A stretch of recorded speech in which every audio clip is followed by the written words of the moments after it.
నార్కడపల్లి మండలం తిరుమలగిరి గ్రామ సర్పంచి బోడా సత్యనారాయణ గారు మనతో ఉన్నారు. ఇక్కడ వేముల వీరేశం గారికి ప్రభుత్వ విప్పు ప్రకటించిన తర్వాత ఈ గ్రామం పైన ఎట్లాంటి అభివృద్ధి కార్యక్రమాలపై చొరవ చూపుతారో వారిని అడిగి తెలుసుకునే ప్రయత్నం చేద్దాం. నమస్తే అండి సర్పంచ్ గారు. సార్, ఎట్లా ఉంది ఇక్కడ గత పాలకులు చేసిన అభివృద్ధి కార్యక్రమాలు ఏంటి? మీరు గెలిచిన తర్వాత ఎమ్మెల్యే వేముల వీరేశం గారు ఎమ్మెల్యేగా గెలిచిన తర్వాత ఈ గ్రామం ఎలాంటి అభివృద్ధి చెందుతుంది సార్? అందరికీ నమస్తే. నా పేరు బోడ సత్యనారాయణ, తిరుమలగిరి సర్పంచ్ను. మా దగ్గర మాత్రం గత ప్రభుత్వం చేసింది చాలా తక్కువ. గ్రామ పంచాయతీని ప్రకటించిన తర్వాత మాకు ఒక నూతన భవనం కూడా కట్టలేకపోయింది. అదేవిధంగా సీసీ రోడ్లు కానీ అవి కానీ వేముల వీరేశం గారు ఉన్నప్పుడు మాకు 20 లక్షలు శాంక్షన్ చేయడం జరిగింది. అవి మాత్రం పోసారు. గత ప్రభుత్వ పాలకులు మాత్రం పోయలేదు. గతంలో ఉన్న సర్పంచ్ గారు మహిళ కావడం వల్ల ఆమె అవగాహన లేకనో కొన్ని పనులల్లో చాలా అన్ని పెండింగ్ పెట్టుకుంటూ పోయింది. ఏ పనులు కూడా పూర్తి చేయలేకుండా సగం చేసుకుంటూ పోయింది. అంటే ప్రజలకు అందియాలనే దృక్పథ అవగాహన లేకుంటే అధికారులు ఆమెకు చెప్పడంలో వైఫల్యం అవ్వడం, లేకుంటే పై నాయకత్వం దగ్గరికి తీసుకుపోయి దీన్ని ప్రజలకు తీసుకుపోవాలనే ఆలోచన లేకపోవడం. మొత్తానికైతే ఆమెకున్న అవగాహన తక్కువనా, లేకుంటే ఆమె వెనుక ఉన్న నాయకత్వం కరెక్ట్ చేయించలేకపోయిందా, ఏ విధంగానో తెలియదు. కానీ ప్రభుత్వం ఇచ్చిన ఏ పథకాన్ని అయినా సరే కానీ ప్రజలకు పూర్తిగా అందించలేకపోవడం వల్ల విఫలమైపోయింది ఆమె. ఓకే సార్, ఇప్పుడు కాంగ్రెస్ ప్రభుత్వం అధికారంలోకి వచ్చిన తర్వాత పేద ప్రజల్ని ఉద్దేశించి 6 గ్యారంటీలు తీసుకురావడం జరిగింది సార్. ఈ 6 గ్యారంటీలు ఈ తిరుమలగిరిలో ఏ విధంగా అమలు అవుతున్నాయి, ఎంతమందికి లబ్ధి చేకూరుతున్నాయి అంటారు సార్?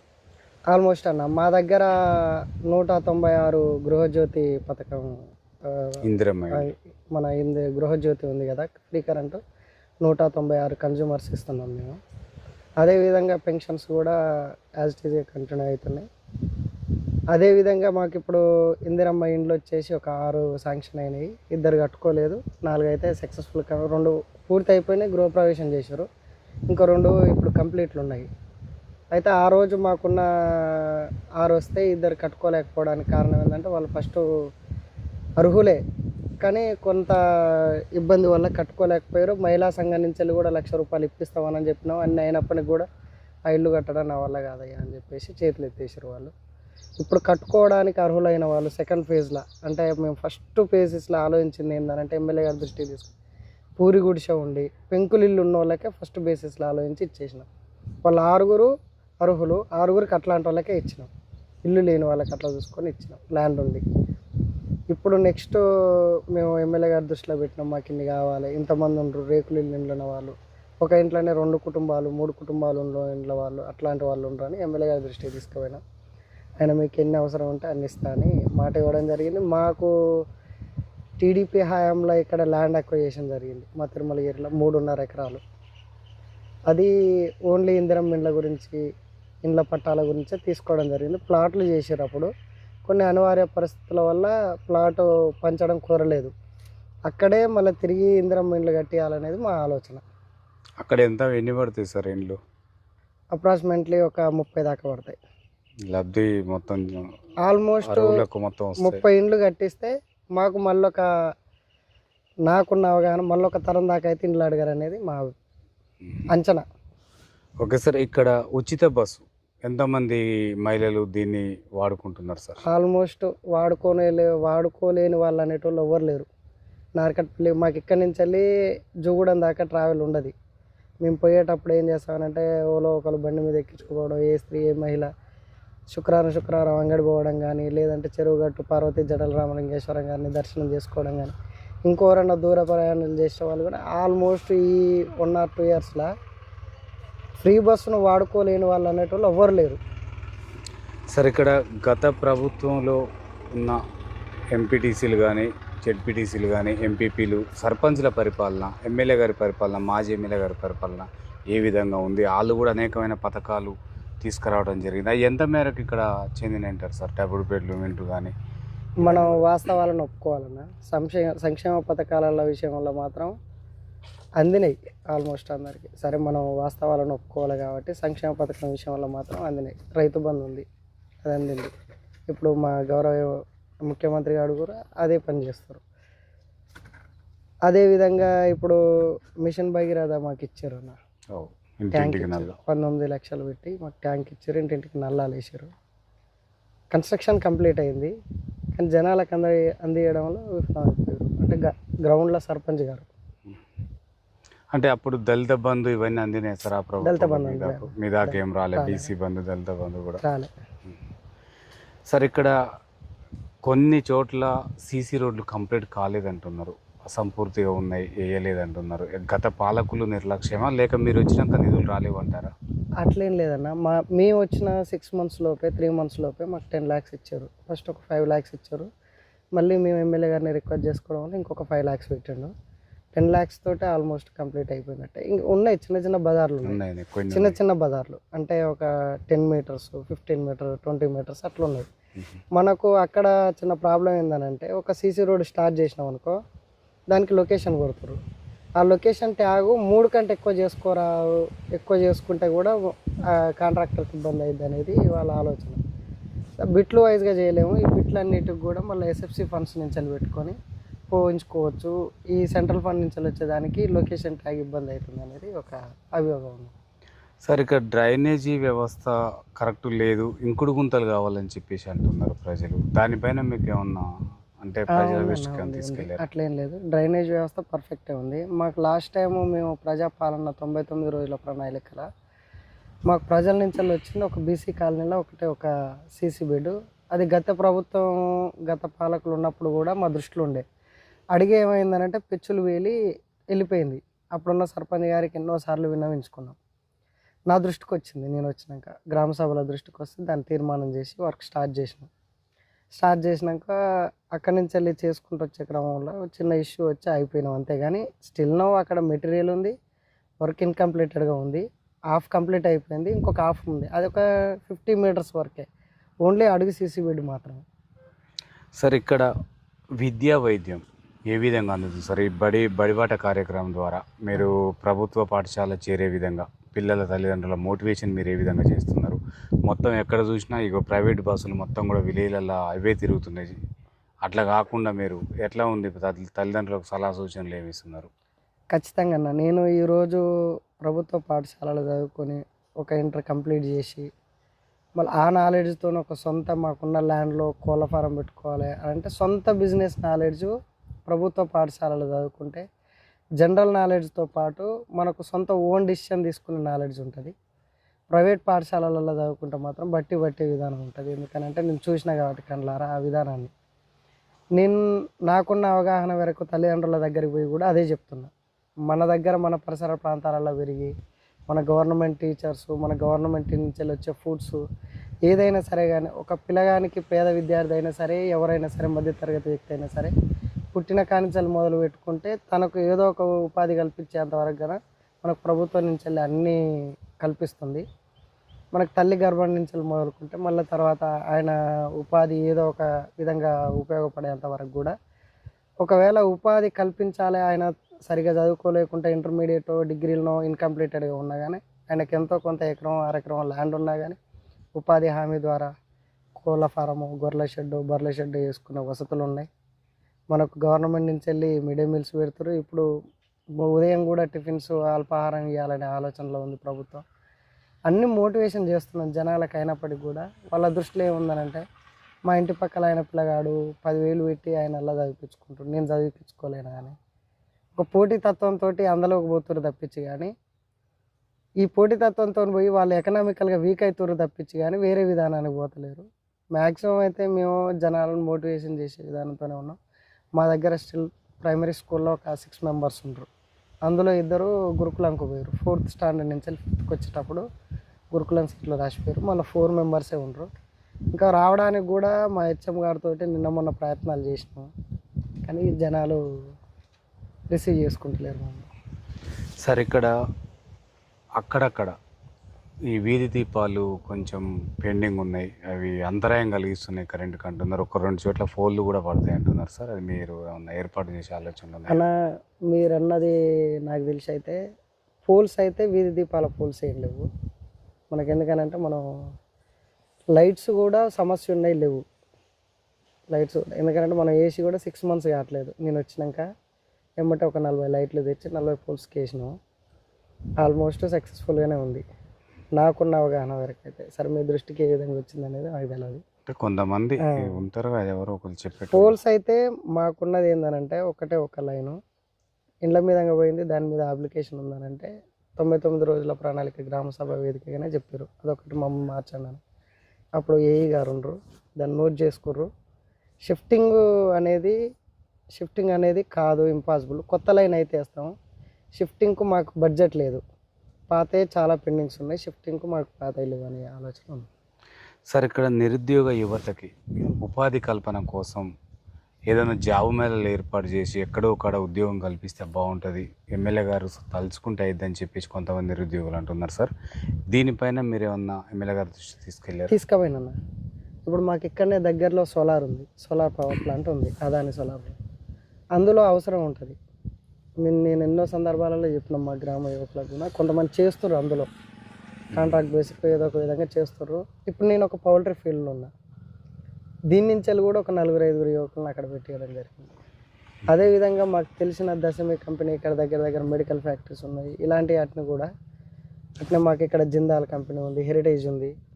అన్నీ మేము చెప్పడం చేసుకోవడం, యువకతో ఎప్పటికప్పుడు అప్డేట్లో ఉండడం. ఇక్కడ చేస్తే ఈ విధంగా ఉంటుంది, ఇక్కడ చేస్తే ఈ విధంగా ఉంటాయి, ఈ శాలరీస్, ఈ టైమింగ్స్, బెనిఫిట్స్.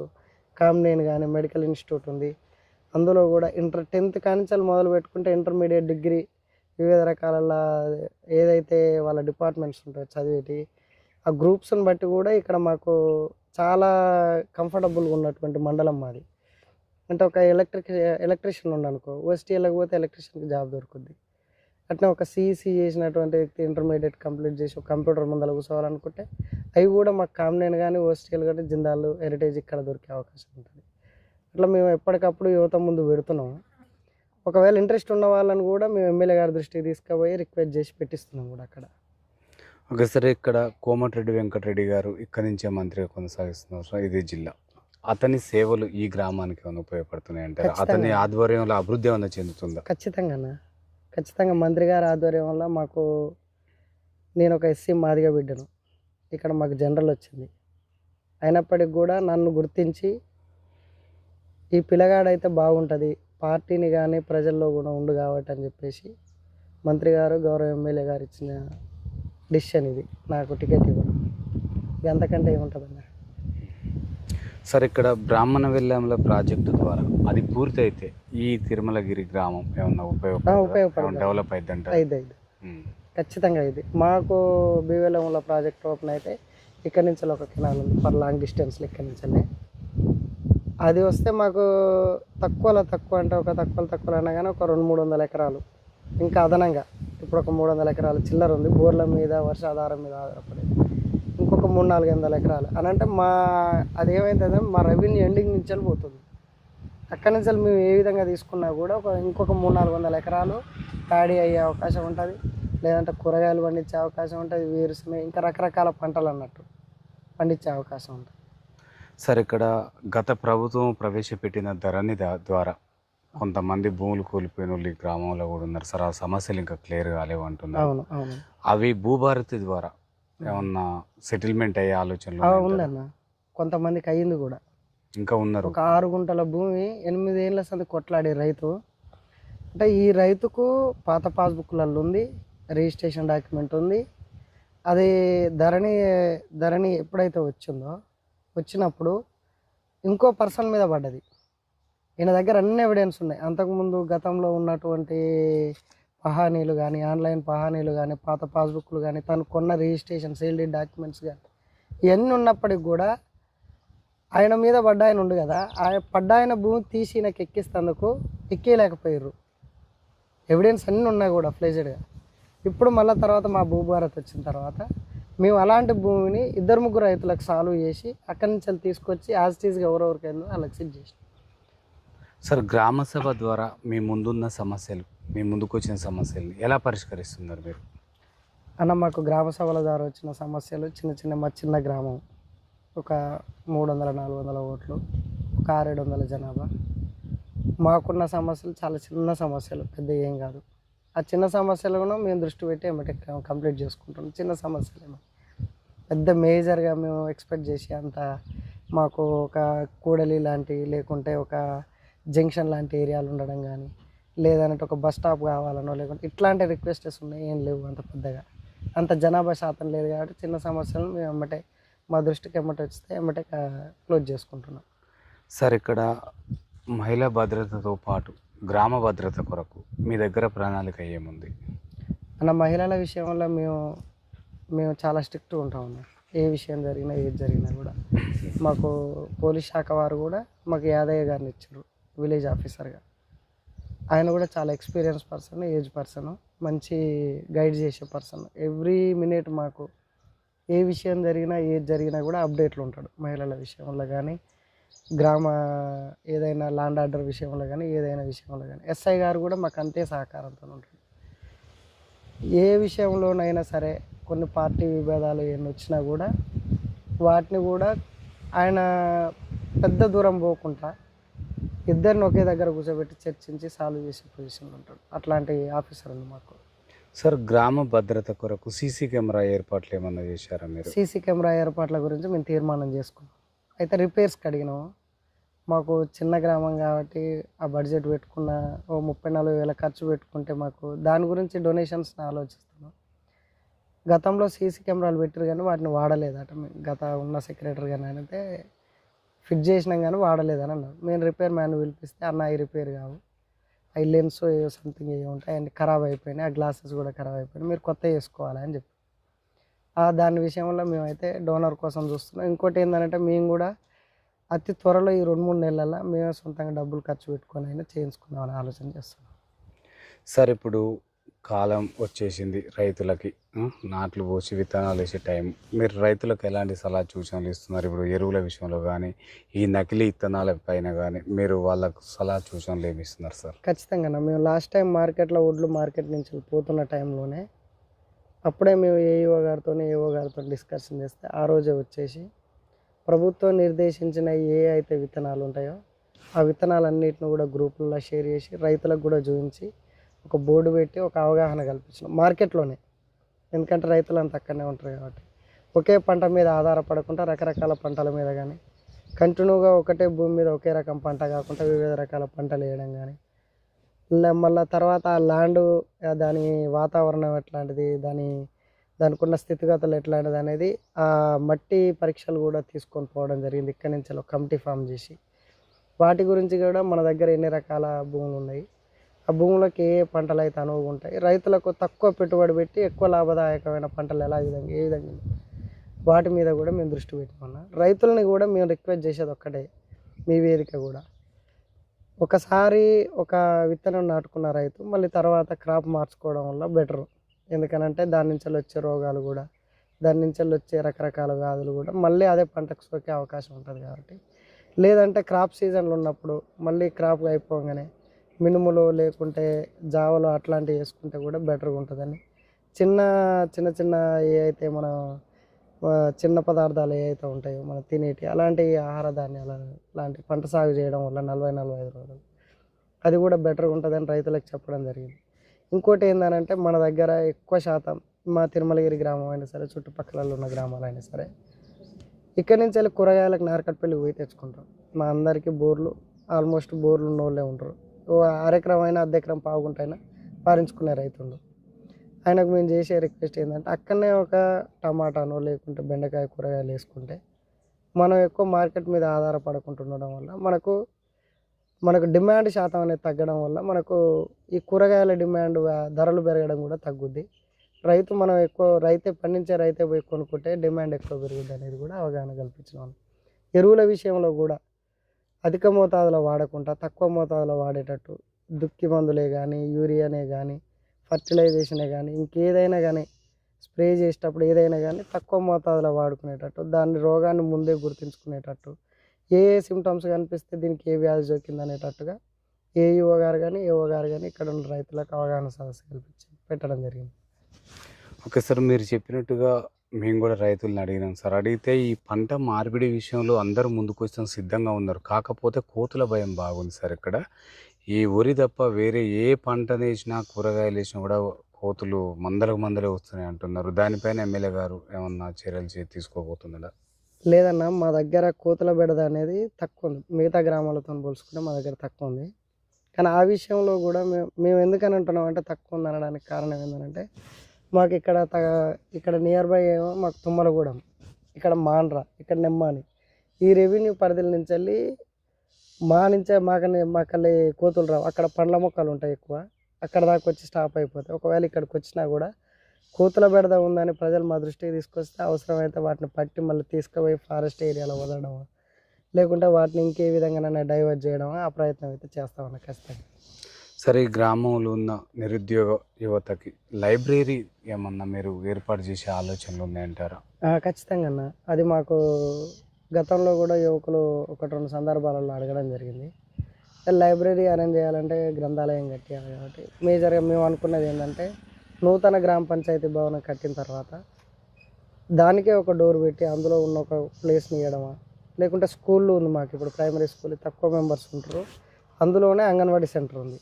వాళ్ళ కొత్త బిల్డింగ్ వచ్చింది, అంగన్వాడీ వాళ్ళు ఆ కొత్త బిల్డింగ్ కట్టించి అందులోకి పంపించిన తర్వాత ఉన్న ఏరియాను గ్రంథాలయం కోసం వాడాలనేది మా ఆలోచన. అంటే గత పాలకులు దీన్ని తీర్మానం చేసి అట్లనే వదిలేసారని చెప్తున్నారు. ఇది లైబ్రరీ విషయంలో అది చేయలేకపోయారు సార్. మరి ఈ ప్రభుత్వంలోనైనా మా చేతికి అందుతుందని ఆశిస్తున్నామని చెప్పేసి కొంతమంది నిరుద్యోగులు అంటున్నారు. మరి మీ ఆయంలో కానీ ఎమ్మెల్యే గారి సహకారంతో చేయగలుగుతారా? ఖచ్చితంగా అందియాలనే ఆలోచన ఉంది మాకు, జ్ఞానాన్ని పంచాలనే ఆలోచన ఉంది కాబట్టి అంగన్వాడీ బిల్డింగ్ వాళ్ళది కంప్లీట్ అయిపోయిన తర్వాత వాళ్ళని అందులోకి పంపించినాక ఉన్న స్కూల్ ఏరియా ఉంది కదా, ఎంఈఓ గారి కానించి డిఓ గారి కానించి పర్మిషన్ తీసుకొని ఆ సెగ్మెంట్ ఏరియాని 2 ఉంటాయి మాకు రూమ్లో, అందులో ఒక రూమ్ తీసుకొని ఆ రూమ్లో గ్రంథాలయం పెట్టాలనేది మా ఆలోచన. ఓకే సార్, ఇక్కడ బోడా సత్యనారాయణ గారు ప్రజలకు అందుబాటులో ఉంటున్నాడా? ఫోను అందుబాటులో ఉంటుందా? ఖచ్చితంగా ఏం చెప్తారు? ఫోన్ కాదు అసలుకి. మీరు అడుగురు ఎవరైనా సరే, ఉదయం 6, 4:30 నుంచి 4:30, 5:30 నుంచి నాకు ఫోన్ కాల్ స్టార్ట్ అవుతాయి, అవైలబుల్ ఉంటా.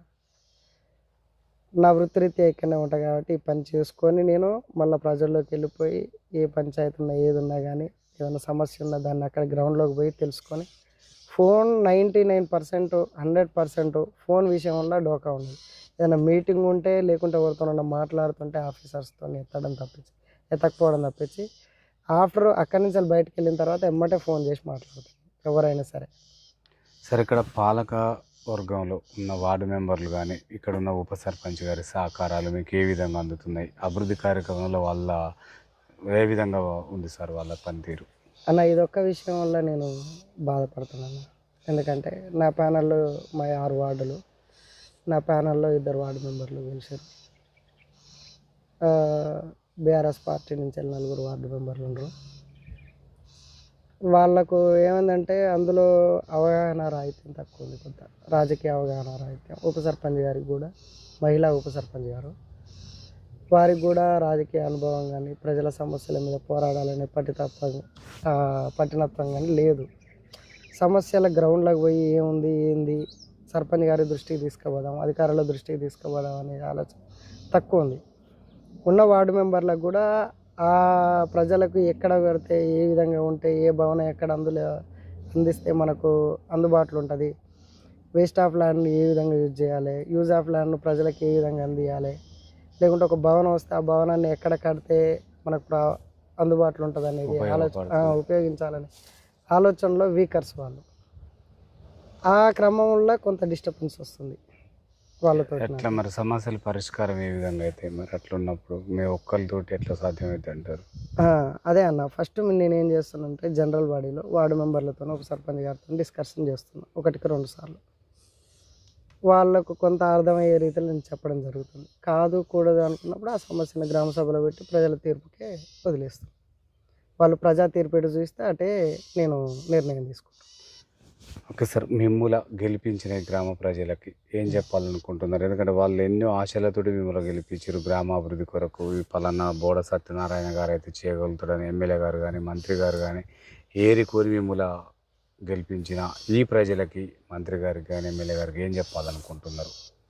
అన్న, నాకు ఇచ్చిన ఈ 5 ఇయర్స్ పీరియడ్లో నా మీద నమ్మకం పెట్టుకున్న ప్రజలు, నా మీద నమ్మకం పెట్టుకున్న నా అక్క చెల్లెళ్ళు, నా తమ్ముళ్ళు, నా సోదరులు, మిత్రులు, నా గెలుపు కోసం ప్రయత్నం చేసినటువంటి ప్రతి ఒక్కరిని కూడా నాకు టికెట్ ఇచ్చి నా మీద నమ్మకంతో పార్టీ నా మీద పెట్టుకున్న నమ్మకం ఎక్కడ బొమ్మ చేయను.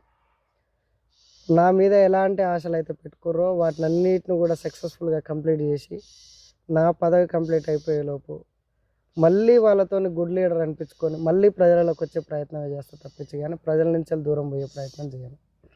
అదేవిధంగా పార్టీకి కానీ మా మంత్రి కోమటిరెడ్డి గారికి కానీ మా ఎమ్మెల్యే గారికి కానీ ఎక్కడ కూడా మాట తీసుకొచ్చే ప్రయత్నం చేయను. ఖచ్చితంగా ప్రజలకు అందుబాటులో ఉంటా నిరంతరం. నా జీవితం ప్రజల కోసం, నేను ప్రజల్లోనే ఉంటా.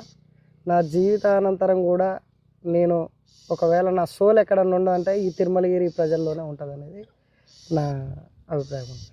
సార్, లాస్ట్ అండ్ ఫైనల్గా ఇక్కడ ఉన్న యువత చాలామంది బైక్ రేసులు ఎక్కువ చేయటం, మద్యానికి అలవాటు పడటం ఇట్లాంటివి జరుగుతున్నాయి సార్. వీళ్ళకు మొత్తం తల్లిదండ్రులకు అవగాహన కల్పించడం విషయంలో ఈ పోలీస్ వారు ఏమన్నా అవగాహన శిక్షణలు ఏర్పాటు చేశారు? పెట్టినా ఉన్నా. అయితే వాస్తవానికి ఏమవుతుందంటే ఇందులో మేజర్స్ తక్కువ ఉన్నారు. మేజర్స్ను మేము తల్లిదండ్రులకు చెప్పి ఏదో ఒక విధంగా కన్విన్స్ చేయడం, మాకు నేను చెప్పినా కానీ వెళ్ళాక మేజర్స్ 18 ఇయర్స్ ప్లస్ వచ్చేసరికి వాళ్ళకి ఏం చేస్తున్నాం అంటే ఒక డ్రైవింగ్ లైసెన్స్ తీపిచ్చి నేనున్న పౌల్ట్రీ రంగంలోనో లేకుంటే హెరిటేజ్ లేకుంటే ఓస్టేల్కో అక్కడికి వాళ్ళ డ్యూటీకి వాళ్ళకి పంపిస్తున్నాం. వాళ్ళు వాళ్ళ పనిలో నిమగ్నం అవుతారు.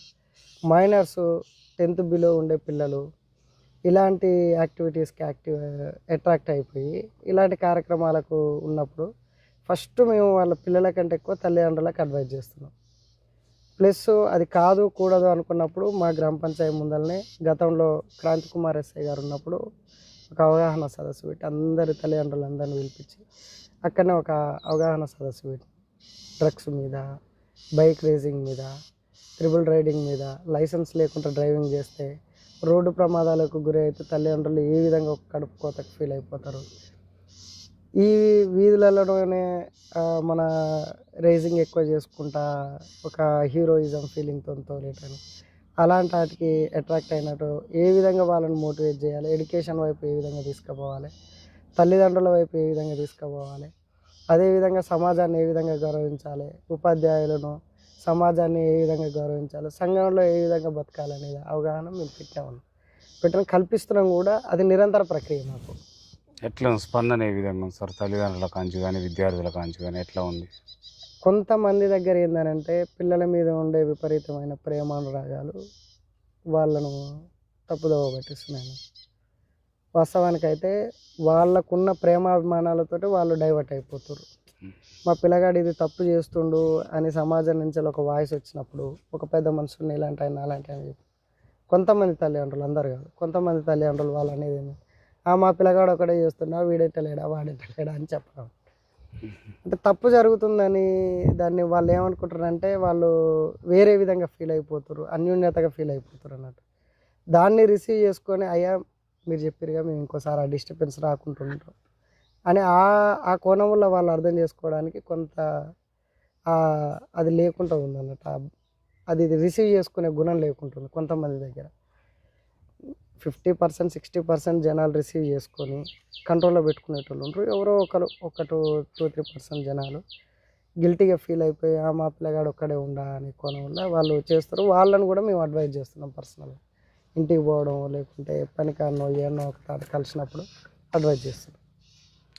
Okay sir, thank you sir. చూస్తుండండి మీ తెలుగు టీవీ. మరో వ్యక్తితో మీ ముందుకు వస్తుంది తెలుగు టీవీ ఛానల్.